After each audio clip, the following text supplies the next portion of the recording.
Eh bien salut à toutes et à tous, c'est Juju et on se retrouve aujourd'hui dans un petit jeu qui fait office de recueil pour tous les persos qui n'ont pas été acceptés dans Smash Bros. Il s'agit de Brawlout, qui est sorti sur à peu près toutes les consoles je crois, et sur PC aussi. Et en fait voilà, ils inclusent, ils essayent, bon ils ont pas beaucoup de chance face à Smash Bros honnêtement en termes de concurrence et de vente. Parce que voilà, c'est pas, ça arrive pas. Si un jeu arrive à concurrencer Smash Bros dans son propre style, ce serait assez balèze. Mais celui-là, il arrive pas tellement. Du coup, il essaie de se démarquer avec les persos qu'il propose. Il a 4 persos. Il propose 4 persos inédits que Smash Bros n'a pas. Oh putain, il peut renvoyer ça. Ha! Il propose 4 persos inédits que Smash Bros n'a pas. Du coup, il arrive à plus ou moins à se démarquer comme ça. Il a beaucoup plus de persos en soi, mais les autres ne sont pas connus, c'est juste des persos qu'ils ont inventés eux-mêmes pour le jeu. Donc les 4 persos sont Yooka-Laylee, comme vous le voyez, Hyper Light Drifter de Hyper Light Drifter, celui qui est mon adversaire qui est en face de moi là. Et qu'est-ce qu'il y a encore? Il y a Juan de Guacamelee, qui est un petit jeu indé aussi que je n'ai pas fait, mais apparemment il est bien. Et il y a Dead Cells de Dead Cells qui va arriver bientôt, le 23 mars prochain. Donc voilà, ils arrivent à se faire quand même un petit casting de... Merde. Un petit casting de personnages qui cassent pas de briques, mais quand même quoi. C'est des trucs que Smash Bros n'a pas, donc ça arrive plus ou moins à le concurrencer. Plus ou moins. C'est bon, plus ou moins quoi. Ça arrivera jamais complètement. Aïe. Oh, je l'ai tué avec moi! Je l'ai tué avec moi.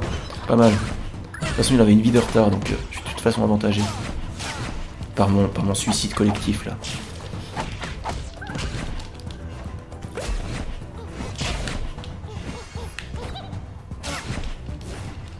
Donc voilà, je sais pas vraiment jouer Yooka-Laylee.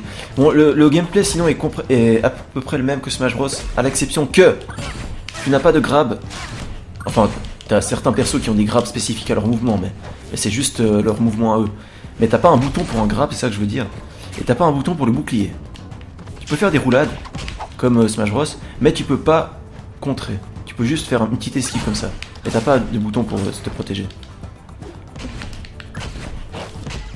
T'as un bouton par contre pour te mettre en mode rage, ce que je viens de faire là.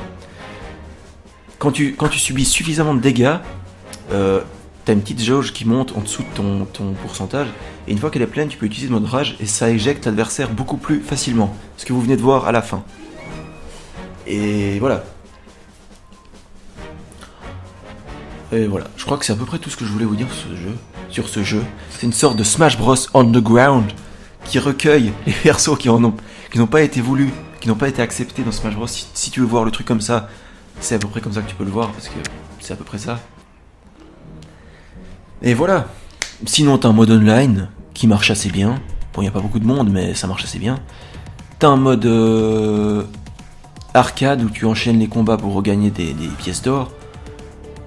T'as beaucoup d'éléments de customisation, ça c'est bien. T'as beaucoup de couleurs pour tes persos. Regardez là par exemple pour Yooka-Laylee, t'as quoi? T'as des couleurs, t'as ça. Tu peux encore en débloquer. T'as aussi des emojis que tu peux utiliser en combat, en ligne. Pendant le combat, donc à tout moment tu as une petite bulle qui peut venir et puis faire une expression, ça c'est pas mal aussi. Et puis voilà. Oui, t'as un truc qui m'a plu, t'as la customisation au niveau des traînées de fumée que tu laisses en giclant. Tu sais quand quelqu'un t'éjecte, t'as une traînée de fumée, mais tu peux customiser ça en mettant que ce soit une traînée de flamme ou bien une traînée d'eau ou une traînée d'électricité, ce que tu veux. T'as la même chose pour quand on te met KO. Quand on te met KO, t'as des... Vous savez, cette espèce de truc qui te fait...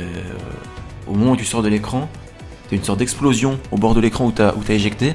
Ben, tu peux customiser cette explosion en mettant que ce soit un vortex ou bien une explosion d'eau ou des trucs comme ça, tu vois. Ça, c'est assez pas mal. C'est des trucs que t'as pas dans Smash Bros. C'est des trucs qu'ils ont rajoutés. C'est sympa. Ça sert à rien, mais c'est marrant. Voilà, c'est tout ce que j'ai à dire. Tout ce que j'ai à dire sur ce jeu. J'ai envie de te dire, voilà, tu regardes le casting de perso que tu as en dessus. Ceux qui sont en haut à droite, c'est les trois qui viennent de jeux indépendants. Et tous les autres, c'est des originaux qu'ils ont créés eux-mêmes, qui, voilà, ils sont pas des plus intéressants que ça. Mais bon, je vais vous laisser là-dessus. C'était ma petite vidéo de présentation sur Brawlout. Et puis voilà, je vous dis salut. Je vous fais des bisous. C'était Julien. À la prochaine.